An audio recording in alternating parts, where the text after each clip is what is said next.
সত্যের সন্ধানে SB news 24 TV. প্রিয় দর্শক, আসসালামু আলাইকুম।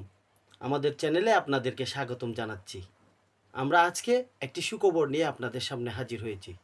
গত 24 ঘন্টায় বোয়ালখালী উপজেলা স্বাস্থ্য কমপ্লেক্স হাসপাতালে নর্মাল ডেলিভারিতে 6 জন সন্তান জন্ম নিয়েছে।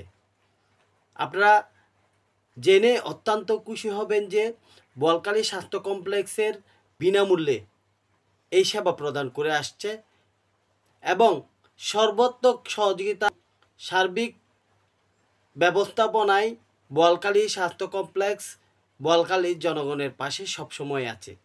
উপজেলা স্বাস্থ্য কমপ্লেক্সের পরিবার পরিকল্পনা কর্মকর্তা ডাক্তার জাফরিন জাহেদ জিতি বলেন, উপজেলা স্বাস্থ্য কমপ্লেক্স বোয়ালখালীর আপামর জনসাধারণের জন্য উন্মুক্ত, গর্ভবতী মায়েদের জন্য বিনামূল্যে ডেলিভারির সবসময় সেবা প্রদান করে আসছে।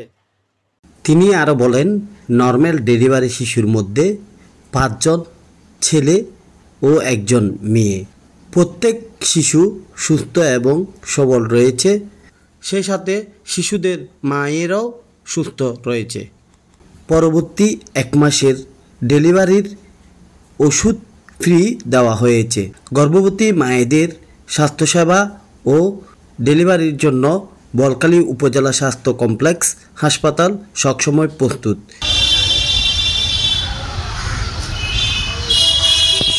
সকলের প্রতি বিনীত নিবেদন, বোয়ালখালী স্বাস্থ্য কমপ্লেক্স হাসপাতালে এসে গর্ভবতী মায়েদের স্বাস্থ্যসেবা নেওয়ার জন্য পরামর্শ প্রদান করেন।